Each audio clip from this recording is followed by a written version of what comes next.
Good morning और बड़ी गर्मजोशी से आपका स्वागत करते हैं। प्री वीडियो में आपने देख लिया होगा हम आज क्या पढ़ने वाले हैं। तो चलिए शुरू करते हैं सबसे पहले मीराबाई से। तो मीराबाई कौन थी, इनका जन्म कहाँ होता है और इनके पिता कौन थे, माता कौन थे, पति कौन थे और इनका बचपन कहाँ गुजरा, वो सारी चीज़ें हम इसके अंदर पढ़ने वाले हैं। तो सबसे पहले हैं हमारे मीराबाई। मीराबाई का जन्म कहाँ होता है तो कुड़की ग्राम पाली के अंदर, कुड़की ग्राम पाली के अंदर, पाली जो जिला है वहाँ पर मीरा का जन्म होता है। इनके पिता का नाम रतन सिंह था और माता का नाम वीर कंवर था। इनके पति का नाम भोजराज था जो कि सांगा के पुत्र थे। किसके पुत्र थे? जो महाराणा सांगा थे उनके पुत्र थे। और महाराणा सांगा के बारे में कहा जाता है कि उनके शरीर पर 80 घाव थे। इनका जो बचपन है वो अपने दादा के साथ, जिनका नाम दूधाजी था, उनके साथ मेड़ता नागौर के अंदर बीता था। ठीक है, तो मेड़ता नागौर के अंदर इनके जो दादाजी थे जिनका नाम दूधाजी था, उनके साथ इनका बचपन बीता। मीराबाई भगवान श्री कृष्ण को अपना सर्वोच्च मानकर सगुण सगुण रूप से उनकी पूजा करती है। मतलब अगर आपसे पूछा जाए कि जो मीराबाई है वो सगुण भक्ति की है या निर्गुण भक्ति है, तो मीराबाई सगुण भक्ति की है। ठीक है, और सगुण रूप में उनकी पूजा करती है। किसकी करती है? श्री कृष्ण की। गुरु रैदास, जो गुरु रैदास है वो इनके गुरु है। किसके गुरु हैं? मीराबाई के गुरु हैं। और जो रैदास की छत्री है वो कहाँ पर है? चित्तौड़गढ़ के अंदर। कहाँ पर है? चित्तौड़गढ़ के अंदर। ये आपको ध्यान रखना है। इनके गुरु का नाम क्या है? तो रैदास। द्वारिका के रणछोड़ मंदिर में मीराबाई भगवान श्री कृष्ण की मूर्ति में विलीन हो गई थी। और ऐसा कहा जाता है कि द्वारिका के अंदर जो रणछोड़ मंदिर है, और रणछोड़ किसे कहा जाता है? तो रणछोड़ कहा जाता है श्री कृष्ण भगवान को। तो रणछोड़ मंदिर के अंदर जो भगवान श्री कृष्ण की जो मूर्ति है उसके अंदर मीराबाई विलीन हो गई थी। ठीक है, तो हमने क्या देख लिया मीराबाई के बारे में? हमने देख लिया इनका जन्म स्थान कहाँ पर है, कुटकी ग्राम पाली के अंदर है। पिता देख लिया, पिता का नाम रतन सिंह, माता वीर कंवर, पति भोजराज जो सांगा के पुत्र थे। इनका बचपन इनके दादाजी जिनका नाम दूधाजी था उनके साथ मेड़ता नागौर में बीता था। भगवान जो मीराबाई है भगवान श्री कृष्ण को अपना सर्वोच्च मानकर सगुण भक्ति उनकी करती है। इनके गुरु का नाम रैदास है और रैदास की छत्री कहाँ पर है? तो वो है चित्तौड़गढ़ के अंदर। द्वारिका का जो रणछोड़ मंदिर है द्वारिका के अंदर, वहां पर जो भगवान श्री कृष्ण की मूर्ति है उसके अंदर मीराबाई विलीन हो गई थी। नेक्स्ट है कि जो मीराबाई है उसको राजस्थान की राधा कहा जाता है। क्या कहा जाता है? राजस्थान की राधा। तो ये इंपॉर्टेंट क्वेश्चन आपका बन सकता है कि राजस्थान की राधा किसको कहा जाता है? तो वो कहा जाता है मीराबाई को। और महात्मा गांधी ने इनके लिए एक कथन कहा है। वो कथन ये है, महात्मा गांधी के अनुसार मीराबाई अन्याय के खिलाफ संघर्ष करने वाली प्रथम महिला सत्याग्रही थी। अन्याय के खिलाफ जो मीराबाई थी वो सती प्रथा, विधवा विवाह प्रथा, इनके विरुद्ध में थी। ठीक है, जैसे कि विधवाओं का विवाह नहीं होता था तो उनके विवाह को प्रोत्साहित करना। ठीक है, और जैसे सती प्रथा तो उसके विरोध में थी। ठीक है, और जो छोटी बच्चियाँ होती थी उनको मार देते थे राजपूत घरानों के अंदर। जो राजपूतना था उसके अंदर क्या होता था कि छोटी बच्चियों को मार दिया जाता था, तो वो उसके भी खिलाफ थी। तो इसलिए महात्मा गांधी जी ने कहा है मीराबाई के लिए कि अन्याय के खिलाफ संघर्ष करने वाली प्रथम महिला सत्याग्रह अगर किसी को कहा जाता है महात्मा गांधी के अनुसार तो वो थी मीराबाई। और मीराबाई को राजस्थान की राधा भी कहा जाता है। मीराबाई ने अपने जीवन काल में, अपने भक्ति काल के अंदर जो वो सगुण भक्ति करते थे श्री भगवान श्री कृष्ण की। ठीक है, उन्होंने अपनी कुछ पुस्तकें लिखी। अब आपको ये पुस्तकें याद होनी चाहिए क्योंकि एग्जाम के अंदर डायरेक्ट क्वेश्चन इसे बनता है। मीराबाई की कुछ पुस्तकों में जैसे कि रुक्मणी मंगल, सत्य मामानु रूषणो, गीत गोविंद पदावली और नरसिंह जीरो मायरो, यानी कि रतन खाती के सहयोग से नरसिंह जीरो मायरो लिखा गया है। गीत गोविंद पदावली लिखी गई है। सत्य मामानु रूषणो और रुक्मणी मंगल, ये प्रमुख पुस्तकें मीराबाई की हैं जो आपको ध्यान रखनी है। तो आपको ये वीडियो कैसा लग रहा है और बाकी के जो वीडियो हैं वो कैसे लगे? अगर आपने अभी तक चैनल को सब्सक्राइब नहीं किया तो चैनल को सब्सक्राइब कर लें और इस वीडियो को लाइक करें और शेयर जरूर करें अपने दोस्तों के साथ। नेक्स्ट है हमारी गौरी बाई। अब मैंने यहाँ पर भी जो मीराबाई है उन्हीं का ही फोटो लगा रखा है। क्यों लगा रखा है? क्योंकि मुझे गौरी बाई की फ़ोटो मिली नहीं है। और इसलिए भी मैंने ये फ़ोटो लगा रखी है क्योंकि वागड़ की मीरा, गौरी बाई को वागड़ की मीरा कहा जाता है।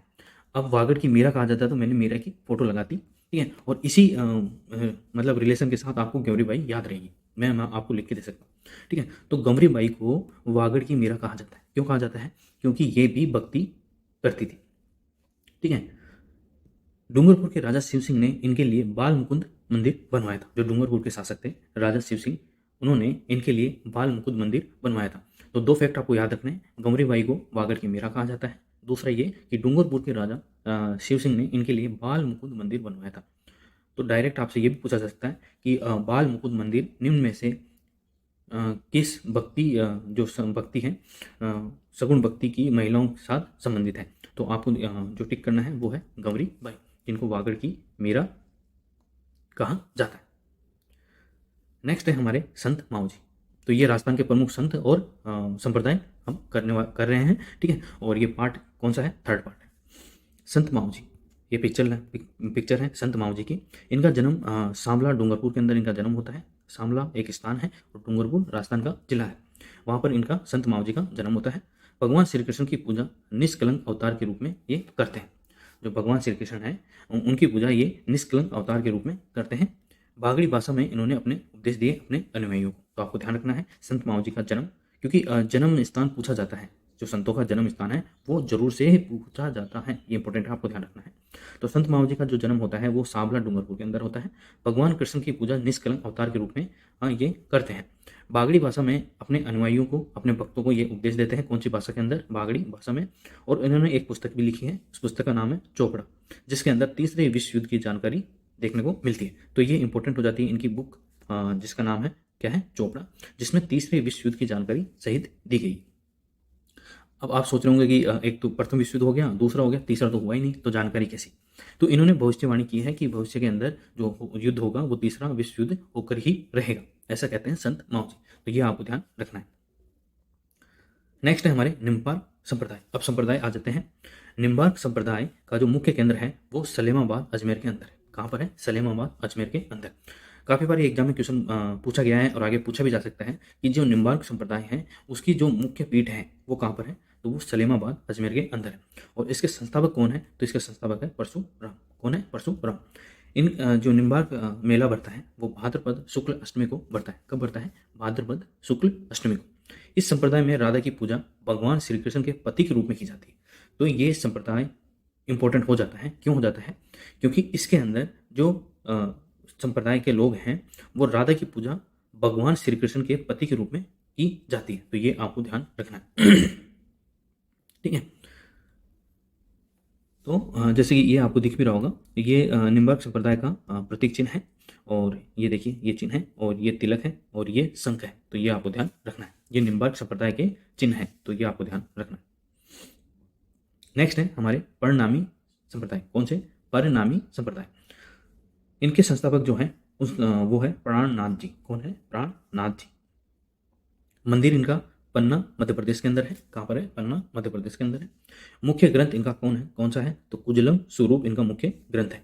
आदर्श नगर जो जयपुर के अंदर आदर्श नगर है वहाँ पर परिणामी संप्रदाय का मंदिर भी है, ठीक है। तो परिणामी संप्रदाय से क्वेश्चन क्या बनेगा, जैसे जो ये संप्रदाय मैं आपको पढ़ा रहा हूँ इनसे क्वेश्चन क्या बनता है, एक तो इनका कि मुख्य केंद्र कहाँ पर है, दूसरा इनके संस्थापक कौन थे, ठीक है। और कोई विशेष बात जो इन संप्रदाय से संबंधित है उसके बारे में क्वेश्चन बनता ही बनता है, ठीक है। और जो परिणामी संप्रदाय है तो उसके संस्थापक कौन हो गए, तो प्राणनाथ जी हो गए। मंदिर इनका पन्ना मध्य प्रदेश के अंदर है। लेकिन राजस्थान के अंदर इसका मंदिर कहाँ पर है, तो राजस्थान के अंदर जो राजस्थान की राजधानी जयपुर है और जयपुर के अंदर जो आदर्श नगर है वहाँ पर परिणामी संप्रदाय का मंदिर है। और इनके मुख्य ग्रंथ का नाम क्या है, पूछा जा सकता है। इनके मुख्य ग्रंथ का नाम है कुजलम स्वरूप। तो ये आपको ध्यान रखना है। नेक्स्ट है नाथ संप्रदाय। और नाथ संप्रदाय आपको दिख भी रहेगा एक पिक्चर नाथ संप्रदाय की। नाथ संप्रदाय के दो भाग है, दो ये विभाजित हो गया था दो भागों के अंदर। जैसे कि जैन धर्म में वो एक तो श्वेतांबर में हो गया, एक दिगंबर में हो गया। वैसे ही जो नाथ संप्रदाय है वो भी दो में है, एक तो होता है मानपंथी और एक है बैरागपंथी। जो मानपंथी है वो उसका महामंदिर कहाँ पर है, जोधपुर के अंदर है। और जो बैरागपंथी है उसका महामंदिर कहाँ पर है, तो उसका राताडूंगा नागौर के अंदर है। तो ये आपको ध्यान रखना है, ठीक है। नेक्स्ट है हमारा स्वामी लालगिरी। इनकी पिक्चर मुझे नहीं मिली है गूगल पे, तो आप ढूंढ लीजिए, अगर मिल जाए तो मुझे भी आप बताइए। स्वामी लालगिरी, इनका जन्म स्थान कहाँ होता है, इनका जन्म स्थान है चूरू के अंदर। कहाँ पर है, चूरू के अंदर। जो मुख्य केंद्र है इनका वो कहाँ पर है, बीकानेर में है। अब ये देखिए आप कि व्यक्ति चूरू में जन्म होता है और ठीक है, और इनका मुख्य केंद्र कहाँ पर है, बीकानेर है। तो अगर आपको प्रसिद्धि पानी है तो जगह तो छोड़नी ही पड़ती है, ठीक है। कई लोगों के देखिए, अब देखिए इनके देखिए, जैसे कि जो प्राणनाथ जी थे, इनका मंदिर मध्य प्रदेश में और इनका जयपुर के अंदर भी है, तो इन्होंने अपनी जगह छोड़ी। यहाँ देखिए सलेमाबाद अजमेर, और ठीक है, अजमेर के राजस्थान के अंदर। फिर इसके अंदर डूंगरपुर, फिर वागड़ की मीरा डूंगरपुर। तो ये देखिए, कुड़की ग्राम पाली में भी है इनका, फिर मेड़ता नागौर में भी है, चित्तौड़गढ़ में इनकी गुरु की छतरी है। तो द्वारिका के अंदर रणछोड़ मंदिर में मीराबाई भगवान श्री कृष्ण की मूर्ति में विलीन हो गई, तो द्वारिका के अंदर भी है। तो अगर आपको प्रसिद्धि पानी है तो आप अपने कंफर्ट जोन से बाहर निकलना ही पड़ेगा, ठीक है। तो ये आप ध्यान रखिए। स्वामी लालगिरी का जन्म चूरू के अंदर होता है और इनका मुख्य केंद्र कहाँ पर है, तो बीकानेर के अंदर इनका मुख्य केंद्र है।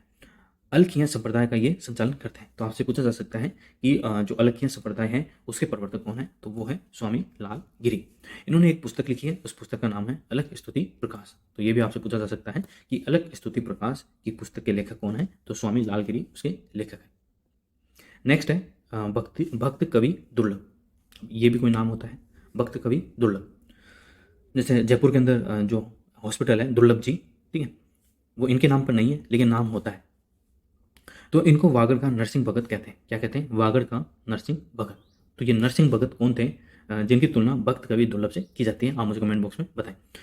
राजस्थान का नरसिंह भी इनको कहा जाता है। तो यह आपको दो बातें आपको ध्यान रखनी है भक्त कवि दुर्लभ के बारे में।